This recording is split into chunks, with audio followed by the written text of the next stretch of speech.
Les femmes sont allées préparer du potage. Et les hommes et moi, nous allons chasser.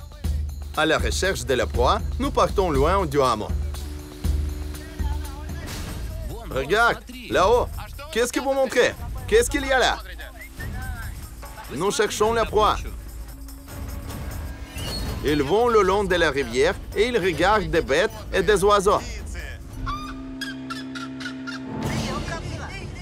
Ils se sont mis à crier et s'agiter. Ils ont vu un singe. Le batelier tourne le bateau. Comme il est vite. Ça glisse. Et lui, il est là, dans le fourré. Je l'ai perdu. Ils disent que c'est un singe araignée. Il y a 19 espèces de singes dans les forêts de l'Équateur. Mais les Waorani préfèrent chasser les singes araignées parce qu'ils sont les plus grands. Leur poids peut atteindre à 10 kilos. Cette chasse ressemble à un débarquement. Ils sont descendus des bateaux rapidement et ils se sont précipités à la forêt. Maintenant, le groupe entier poursuit la proie.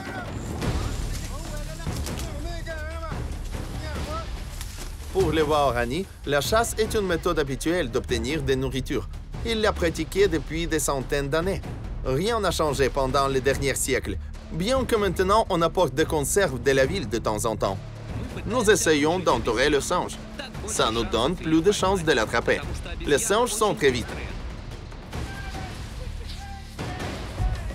C'est très difficile de poursuivre un singe qui saute d'un arbre à l'autre adroitement à la hauteur de quelques dizaines de mètres. Mais il est même plus difficile de braquer en telles conditions. Alors, le premier but d'un chasseur, c'est d'épuiser la proie afin qu'elle soit fatiguée et s'arrête pour un instant. Vous avez vu ça? Les tirs d'obus par 4 hommes. Je le vois. Il est là-haut. Là-haut. Il est très haut, peut-être 25 ou 30 mètres. Ah non, il a raté. Raté très mal. Terriblement. C'était très proche. Le singe a eu de chance. Le feu protège le singe. Les flèches n'y atteignent pas. Il saute dans le voûte en cachant de nous très bien.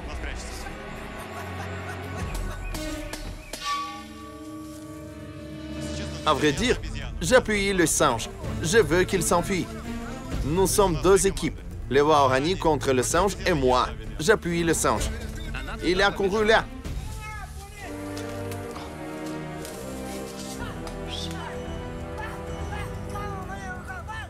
Il est là, il est là, il avance. Je le vois bien. Allons-y. En essayant de rattraper les Waorani, je rencontre tous les joies de la forêt vierge. Les piqûres des insectes, les brûlures de la végétation. Toutes les plantes piquent. Tous mes membres ouverts brûlent terriblement. Comme si j'ai été piqué par l'ortie. Mais c'est normal pour eux. Ils sont des gens forts et chevronnés. C'est trop bizarre pour un Européen, mais ils se sentent chez eux ici. Les Waorani sont les enfants de la forêt. C'est pour la bonne cause qu'on les considère les meilleurs chasseurs de l'Équateur. Ils sont si vite et si adroits. La vue est l'œil parfaite. Ils sont les gens forestiers. Ils sentent vraiment la forêt et chaque créature là-dedans. Ils savent percevoir où est la créature d'après son haleine et le moindre bruit. Il a couru là-bas.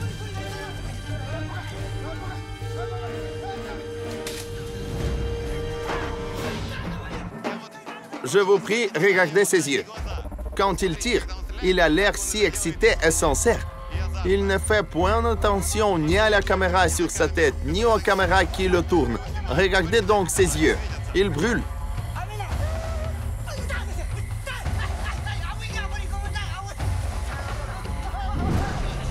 Nous nous sommes mis à poursuivre le singe il y a 2 heures. Les chasseurs sont épuisés, mais le singe est fatigué aussi.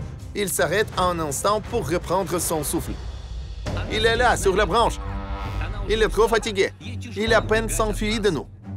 Les chasseurs ont une occasion de braquer. Ils parlent l'un à l'autre tout le temps. il tout voit le singe et il tire à lui de différents côtés. A-t-il atteint? Il attend? Il attend! Ouais! Ils disent qu'il attend. Maintenant, ils attendent que le singe s'évanouisse et tombe en bas. Peut-être le poison n'est pas assez fort, ou le singe est trop robuste, mais il continue à s'enfuir travers les voûtes, même après qu'une flèche l'a atteint. Il est là, il est vivant. Vas-y, mon petit, je t'appuie. Cours à toutes jambes. Mais les Vaorani n'abandonnent pas. Ils continuent la poursuite.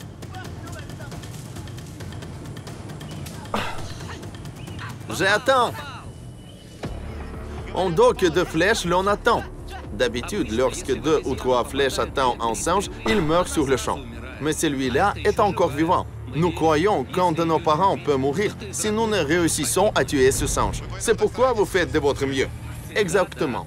Vous ne le laisserez pas vivant? Non, il ne s'échappera pas vivant.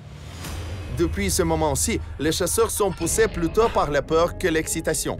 Bien que les Waorani soient devenus civilisés en partie, leur tradition reste très importante dans leur vie. Ils croient que si le singe reste vivant, un de leurs parents peut mourir. Alors c'est crucial de tuer même ce singe-là. C'est une question de vie ou de mort. On peut comprendre qu'ils croient à ça sincèrement en regardant dans leurs yeux quand ils tirent avec leur sarbacane. Leurs yeux brillent, ils brûlent. Il semble que les chasseurs Waorani ont retrouvé un nouveau souffle. Courons!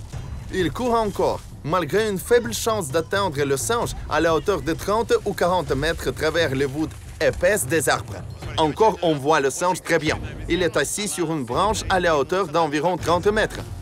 Les Vaorani commencent à tirer sur le singe de tous les côtés en espérant qu'un des tirs l'atteint. Cette fois, une des flèches devient fatale pour le singe. On a atteint, c'est certain. Vous voyez? Il semble qu'il est paralysé. Le poison se met à agir. Il bloque la fonction de tous les muscles. L'animal ne peut ni bouger ni respirer. Maintenant, la tribu juste attend que la proie tombe en bas. Un pas de côté. Il va tomber. Attention! À vrai dire, j'espérais que l'animal s'échapperait, mais malheureusement, c'est très cruel. Que faites-vous? C'est un rituel pour avoir la chance dans la chasse prochaine, pour que le singe ne s'enfuit si vite. Je peux à peine comprendre ce que les gens toujours vivent par les lois de la forêt au 21e siècle. Il me fait vraiment mal de regarder tout ça et donner des commentaires. Mais pour les Indiens, c'est totalement habituel de tuer un singe. Ils vivaient comme ça toujours et ils continuent de vivre de cette façon. Regardez leur visage. C'est une vraie fête pour ces gars-ci. Après que le singe est tué, les chasseurs se réjouissent. Ils croient que leurs familles sont hors danger maintenant. Il est important de comprendre que c'est une partie de la culture locale. Ces gens-ci, ceux qui habitent dans les forêts vierges de l'Équateur, vivaient comme ça toujours. Je comprends que les Waorani, qui a été isolé récemment, continuent à vivre par les traditions et la culture de leurs ancêtres. Ils ont tué ce singe pour manger, pas pour s'amuser. Oui, nous, les gens de notre monde, pouvons à peine regarder ça tranquillement. Bien sûr que beaucoup de nous mangent du porc et du poulet, mais nous ne voyons jamais ce que les Indiens nous ont montré.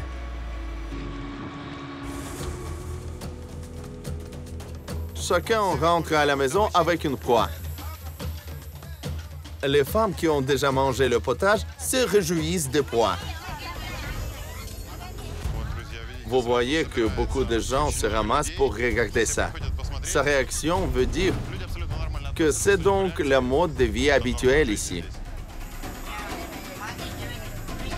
J'ai l'envie de tourner le dos à cette scène parce qu'elle me fait frissonner. Ces gens-ci perçoivent tout autrement. À eux, préparer un singe, c'est comme faire rôtir un poulet à nous. D'abord, il faut roussir le singe, retirer son poil et ses entrailles. Alors, on le coupe en morceaux et bouille dans la casserole. Certains chasseurs ont telle faim qu'ils n'attendent pas que le singe cuise. Tu le manges cru? C'est délicieux. Goûte-moi ça. Je vais attendre qu'il cuise. À vrai dire, mes amis, je suis si choqué que je ne serais étonné par rien davantage. Ce que nous avons vu ce jour-ci, était une telle palette d'émotions qu'il faudra un Européen une année à digérer. Mes amis, nous sommes revenus de la chasse. Il prépare le singe. Et maintenant, un autre homme revient qui porte un singe et un oiseau. Il est allé chasser aussi. Ça confirme que les singes ne sont que la nourriture pour eux. D'habitude, on apporte 1 ou 2 singes de la chasse. Ça dépend du besoin de la famille. Ce jeune homme-ci a apporté un. Vous l'avez attrapé vous-même? Oui. Ils se mettent à la queue pour faire cuire le singe. Il y a un ici. Voilà. Le singe est cuit. Un dîner de la tribu Waorani commence. La viande du singe n'a pas l'air effrayant, mais si l'on regarde bien, on peut voir une pâte. Des patates de la viande. Quel morceau est-ce que je prends? Prends celui-ci. Une jambe? Et c'est quoi? Zut! Alors on commence. Qu'est-ce que je peux dire? Si l'on ferme les yeux et ne pense pas que c'est un singe, ne se souvient pas de la chasse. Donc, ça a un goût du veau. La viande est très tendre et on l'a préparée sans épices, n'est-ce pas? Y avez-vous mis des épices, du sel ou du poivre? Un peu de sel, c'est tout. C'est incroyable. Sacha, donne-moi la caméra pour un instant. Je voudrais comparer nos sensations. Goûte ça. C'est comment? La consistance et le goût me ressemblent plutôt au canard. Tu l'aimes? Oui, je n'ai jamais mangé rien comme ceci. Et tu chassais toute la journée. Donc, mes amis, si je ne savais pas que c'est un singe, je mangerais ça volontiers. C'est délicieux. Cependant, le plat principal de cette soirée n'est pas le singe. Nous avons déjà raconté de la chicha, qui est la nourriture et une boisson. Maintenant, on la sert comme une boisson. Le manioc que nous avons mâché et craché dans la casserole hier, on le enlève avec des mains sales et mélange à l'eau. Selon la tradition, on la boit de la même tasse. Mais ça me fait la moindre peur après ce que j'ai déjà vu. C'est plutôt le contenu de la tasse. Bois peu à peu, sans hâte.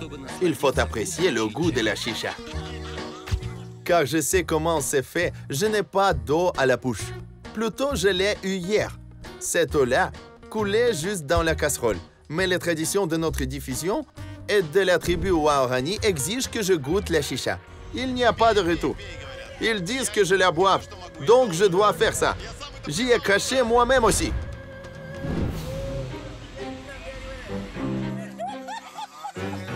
Je ne sais pas. Ce n'est pas dégoûtant, mais je me souviens d'elle, comment elle crachait là-dedans, et j'ai mal au cœur.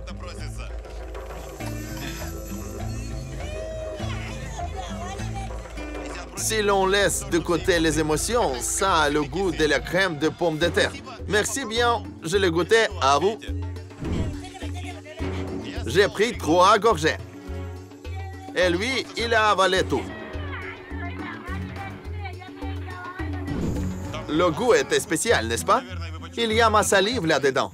Des microbes étrangers dans votre chicha. C'est donc pourquoi la chicha est si douce cette fois-ci. Elle a le goût différent? Si tu étais une femme, tu préparerais une chicha sympa. À vrai dire, ces 3 gorgées étaient fort plus désagréables pour moi que manger un ver vivant, un asticot ou de la viande de rat. Très, très dégueulasse. Ainsi, mes amis, nous avons connu la vie antérieure d'une des tribus les plus uniques, intéressantes et originales de l'Amérique du Sud et le monde entier. Comment dit-on merci en votre langue? Waponi, waponi, waponi, waponi, diakuyu. Vous êtes super. Je remercie vous tous. À tout à l'heure.